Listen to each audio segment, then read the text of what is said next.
Hi guys, welcome. We are here to start Phantasma. I'm so excited to start this. I don't have my background up yet because my neck, I have to have my husband help me set it up when he gets home. He's in the military, so he's not home all the time. But it's by Kaylie Smith, and if you don't know anything about the book, you can watch my introduction to it. So let's begin. Look at that. And it has a hierarchy of paranormal beings so that you know what's going on. 3 nights until Phantasma. Chapter 1, Midnight Spell. Moonlight glinted off the gilded locket clasped around the corpse's cold neck. Ophelia Grimm unfastened her mother's heart-shaped necklace with fervor before stepping clear of the spell circle and reaching beneath her loose umber curls to secure the familiar bauble around her own throat. A shiver ran down her spine when the chilled metal settled against her skin, and her flesh prickled beneath it. Ophelia sank to her knees on the left of her mother's pale corpse, her sister, Genevieve, watching a few feet away in rapt silence. Tightening her grip around the silver blade in her hand, Ophelia pressed its sharp tip into the soft ivory flesh of her inner arm. The slice was deep but precise, drawing enough blood that it dripped and pooled onto the ground before her and dyed the delicate white material of her nightgown a macabre shade of vermilion. The scent of iron and salt was pungent. Ophelia let the blade clatter to the floor, and Genevieve flinched like a spooked hare. Ophelia ignored her sister's cringing as she struck a match, relishing the hiss of the igniting fire in the dead quiet of Grimm Manor. She reached toward the nearest candle and waited for its wick to flare to life, tapping the side of the waxy pillar while she counted each touch silently in her head. 1, 2, 3. When the candle finally lit, Ophelia nudged it into place within the spell circle, and the rest of the pillars around Tessie Grimm's lifeless body instantly ignited. The Grimm sisters' shadows stretched all the way up to the ceiling as the velvet curtains billowed violently. It had been Ophelia that awoke, sweat-soaked in the middle of the balmy New Orleans night, to find their mother lying stiff on the cream chambray rug. There had been no horrified screams or signs of panic or foul play, no signs of any peril at all, just her mother sprawled out on the ground as if the woman had decided to retire for the night on the floor of the living room instead of a bed. If the foreign, crackling feeling of magic had not alerted her that something was very wrong, she might not have found her mother until the sun rose, and by then it would have been too late. Ophelia had been vaguely aware of her sister patting down the creaky stairs after her, but had been too busy scouring her memories to warn Genevieve of the gruesome scene below.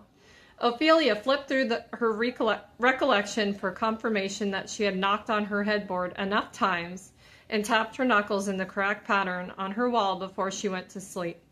But she knew she had. Her compulsions were routine at this point. This was not her fault. It couldn't be. She'd done everything perfectly. For a moment, she'd considered leaving the corpse as it was and going back to bed, convinced it would disappear in the morning, just as all her mind's conjurings did. It wasn't until Genevieve's blistering sob and the pulse of power in the air that she sprung into action. She'd snapped at Genevieve to find a box of matches and had dashed through Grimm Manor to their mother's study, ransacking the room for the 7 black candles she needed to perform the spell before the window of opportunity closed forever. Ophelia was now the eldest Grimm. A dead mother made her much more than an orphan. "Hurry, your time is running out," the shadow voice that haunted her every waking thought whispered inside her mind. "If you miss your window, there will be consequences." Ophelia pushed the voice away as she dipped 2 fingers into her own blood, careful not to reach past the circle of candles, lest she break it and screw up one thing she had been training for her entire life. This was it, the 11th hour. Whatever she decided to do next would change her okay, I can't say that word. She could refuse to finish the spell and stay as she was, the only version of herself that she'd ever known. Or she could pay the price of continuing her family's legacy.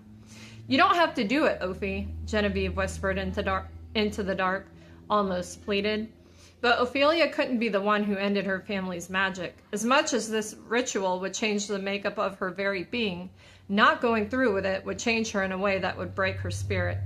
The need to be good, to do well by everyone who had ever expected anything of her, was nestled deep inside her bones, inextricable from her soul. Closing her eyes, Ophelia whispered the words of the spell she had recited every night like an unholy prayer since she had learned to speak. The heat of the flames intensified as she finished whispering the incantation, the balmy air making her entire body flush while she concentrated on the power crackling over her skin. A charred, bitter fragrance burned her nose, the scent of magic. When the last word dripped from her lips, each of the black candles extinguished one by one.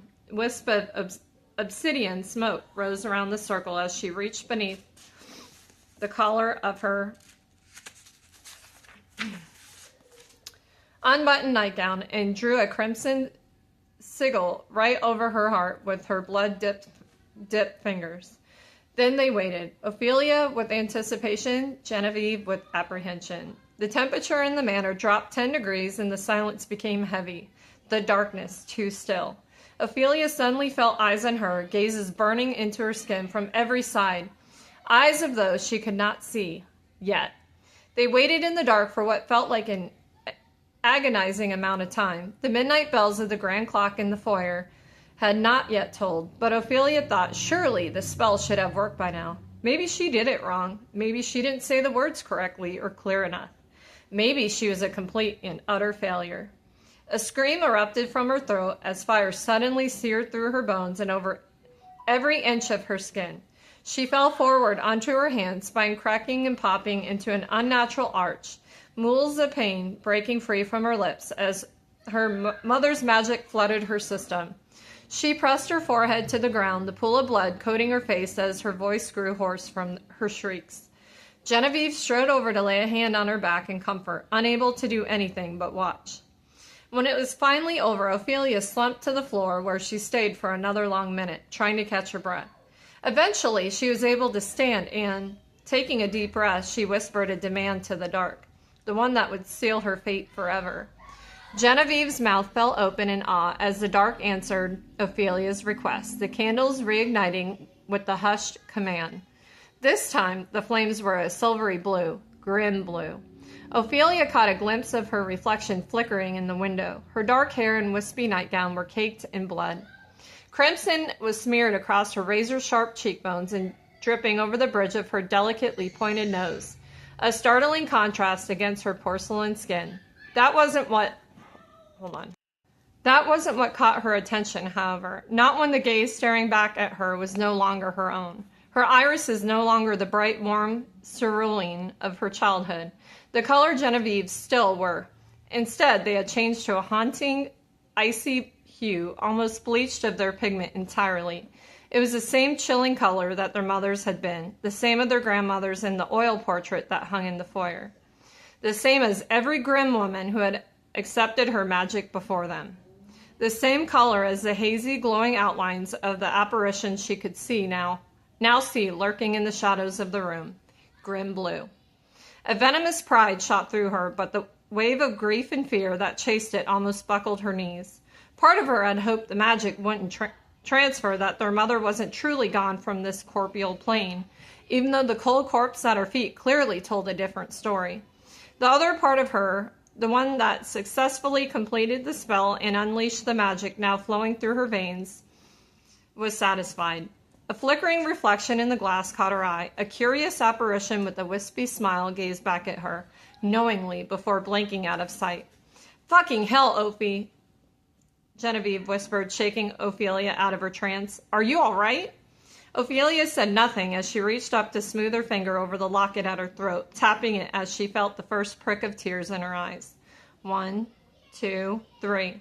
Ophelia let out a strangled curse on the last tap and stumbled back a step, looking down at the necklace in disbelief.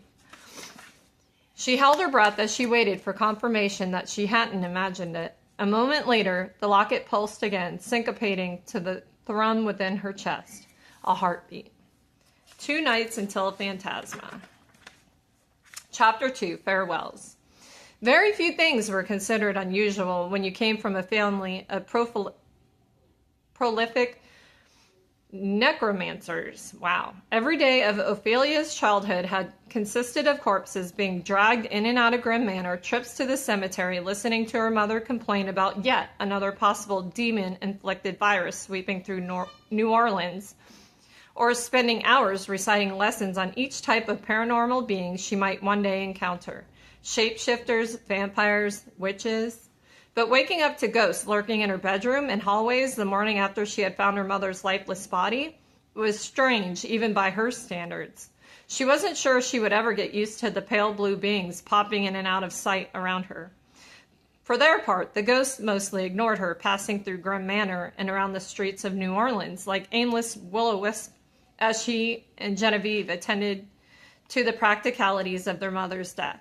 If she paid them no attention, most gave her the same courtesy. Some, however, seemed to enjoy making her squirm. When she accidentally caught the gaze of those, she refused to look away, watching her every move, beckoning for her to talk to them. The two of them had been up since dawn, or rather, they had been out of bed since dawn. Ophelia had spent the morning preparing her mother to be taken to the city coroner, while Genevieve collected everything they need to get a death certificate and release an obituary in the New Orleans Post. Now, it was only an hour before dusk, and she and Genevieve were about a block from the coroner's office to say one last goodbye. Unlike other mortals, necromancers didn't bother with traditions such as funerals or wakes. They said their goodbyes to the corporeal forms of their loved ones and then waited until the opportunity to reach them and the afterlife presented itself. Having any sort of grand ceremony felt too final when they had such a connection to the dead. Ophelia wondered if the solemn tension that clung to the humidity in the air was only in her mind, or if the city somehow felt the grave loss of one of its own. If it knew that she would never be able to fill Tessie Grimm's shoes, and it was grieving. The new weight of magic sitting in her core churned her stomach. It would be only a matter of time until she felt the urge to expel it in some way. Too much energy left to build up without release would corrode her internally. "Are you all right?" Genevieve murmured at her side. "I'm fine," Ophelia lied. Instead of calling her bluff, Genevieve graciously moved on. "Have I ever told you how much I hate living in a city so humid? Almost constantly." "It always destroys my curls," Genevieve gripped, as if Ophelia hadn't spoken. "Hell must be less humid than this." Ophelia snorted. "You know what they say. Come to hell, we may have devils and demons, but at least your hair won't get frizzy." Genevieve wrinkled her nose. "Ugh, don't mention them. That's just asking for one to show up." That wasn't how it worked, of course. Unless you actually stumbled upon a devil, or they stumbled upon you, individual devils could only be summoned if you invoked the right words or names, as was the case for many paranormal beings, which she was almost positive Genevieve knew. But then again, her sister hadn't received the same brand of education as Ophelia. And even if Genevieve had, Ophelia was certain her sister wouldn't have any desire to retain it. Genevieve almost always changed the subject as the mention of devils or other such beings. Meanwhile, of all her mother's lessons growing up, Ophelia found the ones about the 9 circles of hell particularly enthralling. More than the hours and hours of lectures about how to reanimate corpses to do your bidding, how to talk to the dead, and how to avoid being possessed. The tales of the territories of hell had always been Ophelia's macabre fascination of choice. Probably because, unlike her own reality, there was the possibility of something fantastical promised with a place like hell. Ugh. Handsome devils and wraths and demons that might sweep you into their magical, dangerous world. Like one of the dark romance novels she'd read in Grim Manor's library when she couldn't sleep. And maybe danger shouldn't be as appealing to Ophelia as it was, but most of her life had been spent sequestered within the dusty walls of Grim Manor, and she craved something to make her heart race. Something other than the unfamiliar magic now thrumming in her veins. Of course, as with magic, Ophelia was quickly learning that the idea of something was only pleasurable when it stayed an idea, a distant daydream. Having any sort of power was as foreign to Ophelia as the prospect of adventure or romance. and she wasn't sure if it was settling well in her core. Watching her mother deal with the dead had never disturbed her, but the idea of manipulating such a fragile thing as life itself made her almost wish she had discovered her mother's tragic fate after the midnight deadline and not received her magic at all. If you aren't home before dark, you and Genevieve will die. The shadow voice whispered, unfurling lit like smoke in her mind as it awakened at her anxiousness. For as long as she could remember, the voice had been there, in the darkest corners of her mind, telling her to walk through certain doorways or her entire family would perish, making her knock incessantly on doors to buy a moment of silence with her own thoughts, harping on at her to commit the most gruesome crimes on the most vulnerable beings. When she was younger, she had worried she was possessed. She had packed all her bags and made it a mile up the road to spare her family of her evil before her mother found her and explained that the shadow voice wasn't actually real. It was just a fixture of her mind, one she would have to live with forever. The sun will set soon, the shadow voice pressed on. Tick-tock, tick-tock, tick-tock. She pushed the voice away, shifting her focus to the morgue, finally coming into view ahead of them. Genevieve hooked her arm in the crook of Ophelia's elbow, searching for comfort as they marched into the quaint building, sending the tinkle of a bell through the small front sitting area. "Hello, dears," the familiar man greeted them. Their town was small enough that the man acted as both coroner and funeral director, not to mention whatever other odd Macrobee job might come up. He was older, maybe 60 or so, with salt and pepper hair and a white mustache that desperately needed a trim. This way. They followed the coroner out of the waiting room and down a hall to the very back of the building. He held open the door for them as he waved them into a large room filled with coffins. "I hate this," Genevieve whispered. Ophelia gave the room a quick scan, eyes snagging on the single open casket to their right. She swallowed thickly as she approached, nearly choking on her dread as she peered down at the woman inside. The simple cream dress that their mother had been wearing the night before was long gone, now replaced with an intricate black chiffon gown that made her mother's already fair complexion look even more pallid. Their mother had been the one to originally pick this dress in case her spirit decided to stick around. Tessie Grimm was adamant about not spending eternity as a ghost in a corset. But seeing the dress on display in the coffin now, Ophelia thought it might have been the wrong decision. "Shit, this just makes her look..." Genevieve wrinkled her small pointed nose as she stepped up by Ophelia's side to look into the coffin herself. "Ghostly. I told you we should have gone with the purple one." Ophelia sighed, tapping her knuckles, 1, 2, 3, on the side of the casket to soothe her mind. She agreed about the dress, but it was much too late now. Besides, the window in which their mother's spirit could return was long closed. Anyway, souls that decided not to immediately cross to the other side came back within hours of their death, which meant this would be their final goodbye. The dress they picked hardly seemed to matter. Ophelia knew she ought to be happy their mother's soul had been at peace enough to pass over, a sentiment she repeated to herself during the grueling process of threading a needle through her mother's delicate eyelids before the coroner had collected the body from the house this morning. An old necromancer's trick to ensure the soul could rest peacefully without being disturbed by any unwanted resurrections. Still, there was something nagging at the back of her mind, telling her that this goodbye was not forever. It's why she had yet to shed a single tear. "If you could just sign here, Miss Grimm," the coroner prompted, shaking her out of her thoughts as he tapped the back of her hand gently with a pen. Ophelia grabbed the pen from him, tapping the back of her hand twice more before scribbling her name on the bottom of the parchment he had placed atop the closed side of the casket. The coroner gave her an odd look as she observed the tick, and only nodded in thanks as she tucked the pen back into his jacket pocket with a soft pat. In your brochure, you don't wish for an autopsy?" he pressed. "I know all the signs point to a heart attack, but she was awfully young for her heart to give out without..." "You aren't cutting open our mother," Genevieve inserted firm. "It's bad enough Ophelia already sewed her."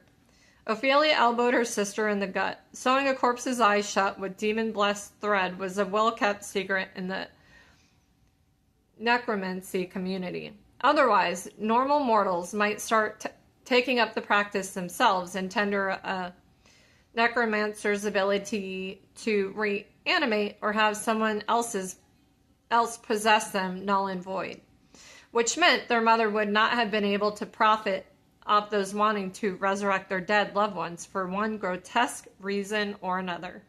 Not that most people had the stomach for such a task anyway. Genevieve certainly hadn't. Nearly losing her breakfast when she walked in on Ophelia finishing up the stitches, and Ophelia herself had waited until the last possible second to perform the necessary measures on their mother's corpse before the coroner arrived to collect the body. "Never mind," Genevieve finished with a mutter. She reached into the folds of her dress and procured the paperwork she had been working on all morning. "Here's her birth certificate and the obituary we wrote." The man scratched at his thick white mustache, eyes flickering between them as if he was wondering what to make of their strange manners. "I'll have a copy of the death certificate sent to Grim Manor as soon as possible," he finally said, taking the papers from Genevieve's hand. "Take a moment to say your farewells. I'll be waiting just outside the door to lock up after you both." The girls nodded in dismissal and turned back to their mother as he slipped out of the room. "She isn't coming back, is she?" Genevieve murmured. Ophelia took a deep breath. "Doesn't look like it." "We'll be okay," Genevieve said more to herself than to Ophelia. "If it was a problem with her heart, it was probably just a fluke. I'm sure she hasn't passed anything on to us. After all, grandmother was a healthy as horse her entire life, and she probably would have stayed with us much longer if not for the accident. Mother wouldn't want us to worry. No, she'd want us to move on. It's just like her to leave me here alone to carry on our family's legacy." The sound that came out of Ophelia's throat was something between a laugh and a sob. "I don't know how she expects me to do this without her. I will never be as good as her. I've only gotten half the training she did when her own mother died." "No one can expect you to be perfect, Ophi," Genevieve reasoned. "She did," Ophelia countered. Memories of their mother's deep disappointment sighs every time she messed up reciting a spell or didn't think on her feet quickly enough. "She may have never pressured you to be perfect, but I was always held to a different standard. And even if Mother hadn't always expected greatness of me, I can't help expecting it of myself." "Ophelia," Genevieve scolded, "that's hardly a fair thing to ask of yourself." Ophelia wrinkled her nose, but didn't comment further. Genevieve didn't understand. How could she? Genevieve had been allowed to roam free their entire childhoods, while Ophelia had been cooped up inside Grim Manor learning the family business, the shadow voice taunting her every time she made a mistake. If grandmother had been responsible for bringing the necromancy industry to New Orleans, Tessie Grimm had been responsible for making it an attraction to both tourists and locals alike. Grim Manor had a steady flow of foot traffic between the hours of dawn and dusk, Monday through Saturday, as the people of New Orleans ran to Tessie Grimm for just about every haunting request one could imagine. "Can you contact my brother on the other side so I can tell him I'm sorry? Can you resurrect my girlfriend so she can tell the police I didn't do it? Can you convince a poltergeist to possess my husband and make him more tolerable?" All of which was now on Ophelia's shoulders alone. "We have to move forward," Genevieve continued, interrupting her thoughts. "Find her closure so we can carry on her legacy." "You mean so I can carry on her legacy," Ophelia corrected. "You're not tied to Grim Manor. It is not your burden, nor would I ever wish it on you." Ophelia bit her bottom lip and closed her eyes for a moment, taking a deep breath before her grief and anxiety boiled over. She'd much rather focus on her rage that her mother had left her here to take over the family magic and Grim Manor long before she was ready. She knew it was probably in poor taste to be so angry with the dead, but her anger was easier to stomach than the grief that hid beneath her skin. Fury and spite could fuel her, propel her forward, but if she let grief take over, she wasn't so sure she'd be able to dig herself out of that pit. Genevieve gave her sister an indignant look. "For fuck's sake, I'm not going to up and leave you forever, Ophi. Besides, we don't have to make any decisions on Grim Manor right away, okay? You don't need to take up Mother's mantle of helping every Tom, Dick, and Harry in New Orleans just because She and Grandma did. I know it seems overwhelming right now, but just because we inherit Grim Manor doesn't mean we must. Stop, Ophelia demanded as she looked back down into the casket. Genevieve pressed her lips together. Ophelia didn't know how to tell her sister yet. Genevieve was still so full of dreams that the two of them would go off and travel the world together, like they promised each other as children. But now that their mother was gone, the fate of Grim Manor was pretty much made up in Ophelia's mind. Ophelia reached over and brushed her fingertips against their mother's hollow cheek. Once she left this room, she would only be able to see Tessie Grimm in her memories. Memories of the eccentric woman drinking 7 cups of tea a day until she smelled of vanilla and chai mixed with the scent of spell salts and magic. Of her soothing voice reading books aloud in the Manor's library before lunch, and the metallic clanging of swords during fencing lessons in the evening. Of her teaching Ophelia all the rules of magic and dealing with the dead, while Genevieve took her piano lessons in the parlor. Of the smell of gumbo and honeyed cornbread every Sunday in the winter. We'll meet again, someday, Ophelia vowed now. If you don't knock on that door 3 times in the next 5 seconds, the insidious shadow voice in her head whispered, you'll die too. Hold on. Ophelia sucked in a breath as flashes of her own ultimate, untimely death flicked through her mind. A shadowy figure standing in front of her, ripping into her soft flesh with claws as long as her fingers. Tick-tock. Her muscles seized as fear rushed through her, and her movements became frantic as she turned for the door. Ophelia? Shit! Is it that voice again? Genevieve asked, dashing forward in her pink taffeta skirts.